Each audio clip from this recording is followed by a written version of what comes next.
Hi, I'm Dave Warzel, and you're watching PHTV4, and we are at Richard's Bicycles in Palos Heights on Harlem Avenue. I've got Chris with me here today.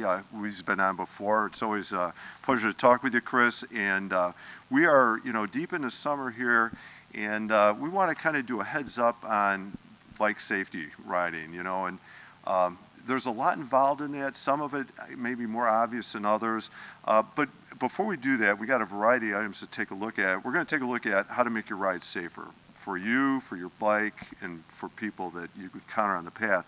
But Chris, how about you? How long have you been at the bicycle store here, and what do you do?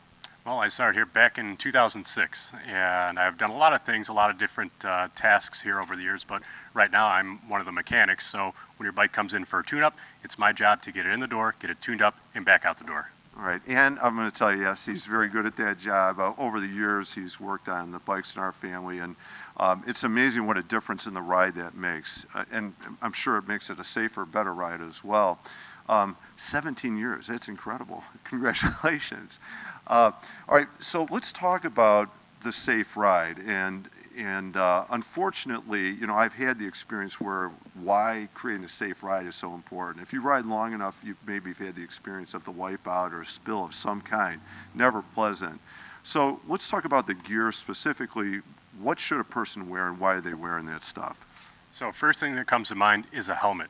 And we have quite a few different types if you're mountain biking or if you're road biking. But one of the things I really like to talk about is the type of structure that's on the inside of a helmet. Now, some of them are, it's called a MIPS, M-I-P-S, a MIPS system. That actually helps the helmet float on top of your head, so in case of an impact, it'll move and slide on your head and kind of transfer some of that energy that would normally go into your skull or brain. And again, same thing with the wave cell. There's actually a wave type of design on the inside of this helmet, and this will help with the crushing distribution of the impact. So this is even nicer. Okay. So two good helmets there. And actually, yeah, I am wearing one of these. And yeah, I had the experience with the spill. You protect your head. This is a no-brainer. Get a helmet on. And the helmets they make now they're so light. They're designed so well.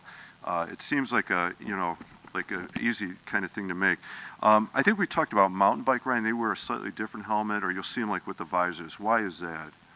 Yeah, so some of the mountain bike helmets, those always have a visor on the front. And a lot of times if you're riding off-road, you'll encounter some low-hanging branches, and that visor really does help with keeping the branches out of your face while you're riding. Okay, a little extra protection. Okay, depending on the trail. All right, so helmet obviously seems like a great idea. What else might a person be wearing that or should wear to help with that ride? So again, let's talk about more of our mountain bikers, and something like these here, knee pads and elbow pads make a huge difference in case you do go down while you're off-road. And a lot of times when you're on a dirt trail, there's roots and rocks, and imagine making contact with that when you're going down, and a knee pad and elbow pads will make a huge difference. Yeah, I would think for a mountain bike rider, I mean the chances of going down in some fashion, not necessarily hard, but any more protection, another layer between you and contact, right? What else you got? Absolutely, and don't forget, the older we get, the more layering we want. Now, for everybody, whether you're a road rider, mountain biker, or even just a conventional around the neighborhood type of guy, these types of gloves can help quite a bit too. Because again, if you were to fall, you'd want your hands to be protected for sure. And these actually have a comfortable layer of gel padding on the bottom as well, in case a lot of our riders have numbness in their hands or pain in their elbows. This will help that subside. Help absorb that a little bit. I had somebody ask me the other day about like why I wear, the gloves, and I said, well, part of it is, yeah, you get a better grip on the thing, if your hands sweat or you go on the long ride. But again, if you do, hopefully it never happens. But if you go down, your glove is hitting the ground before your hand is, skin before, I think I'd rather the glove make ground contact first. You had another pair of gloves here. What's the difference between these two? So you'll notice that these ones are actually full finger, and this is maybe the guy that's pedaling around the neighborhood, this might be too much for him, but the mountain bikers could really appreciate a full finger, especially because there's a lot of thorns on the trails. When you're going past some brush, the thorns can rip your fingers up quite a bit, so these will make a big difference in protection. And, you know, these gloves had, and obviously this helmet, but you get into the fluorescent coloring. I mean, is that part of this deal at all? Like, why are we? Yeah, mountain bikers like to match their bike, like to match what they're wearing. So yeah, absolutely. Okay. And then you got one more. I think we're talking about sunglasses here also.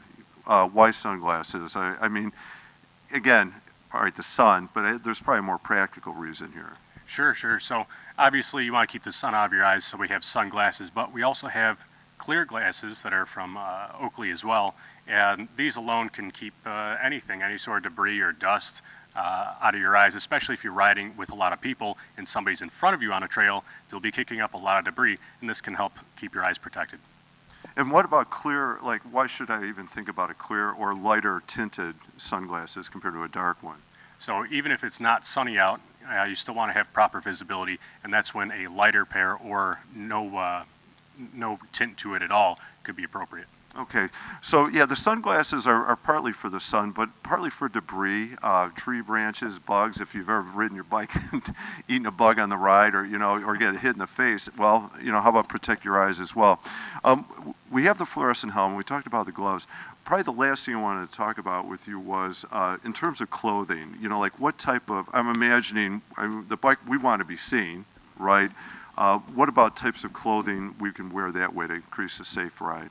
Yeah, so a lot of things that we sell are reflective. You can even buy a specific vest that's actually reflective and high visibility, and things like that will help keep riders a lot more safe at night. Because if you're worried about traffic, of course, if you're in a city kind of setting or even in the neighborhood, it's very appropriate to have something that's reflective to bring attention to you while you're riding.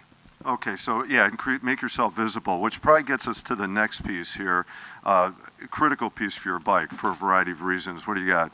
Yes, and this is one of my favorites. This is a headlight and tail light combo, and these charge just like your cell phone. But what's nice about these is that when you're cruising around the neighborhood, this thing's so bright, it's 1,300 lumens. You're almost like a little car cruising around. I have this on my bike, and I do like it quite a bit.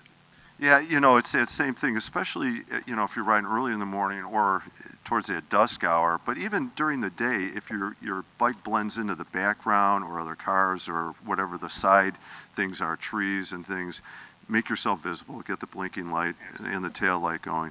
All right, Chris, I thank you very much. I mean, a lot of good advice here, a lot of good tips for somebody to consider, like, how we can make that ride safer for ourselves, help other people see us so that we don't have that problem. And I'm going to have to do a shout out, all right? Chris has got his own videos going, Good Times Bike. Good Time Bikes. And you want to check this out. And specifically, recently, he was riding a Stingray that you restored. You also restore bikes, right?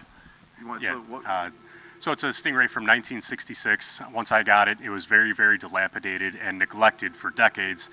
So I have a series of videos on my channel going over how to do the full restoration. So you see it go from something very neglected to something almost looking brand new again. And I did ride it down a hill. I attempted to hit 40 miles an hour. Don't spoil it. But you'll have to check the video out to see what happened. Check out the video. Yeah, he makes an attempt to go 40 miles an hour. Yes, he is wearing a helmet on a Stingray bike that he restored. It's a cool video to watch. It's going to take multiple attempts. There's a story arc going on there. Check it out. And he's got other videos out there that you can check out on YouTube as well. Anyway, Chris, thank you. We appreciate this. Some good safety tips here. And check out the video. Thank you. We've been watching Spotlight, and Spotlight today has been on bike safety. Thank you for watching.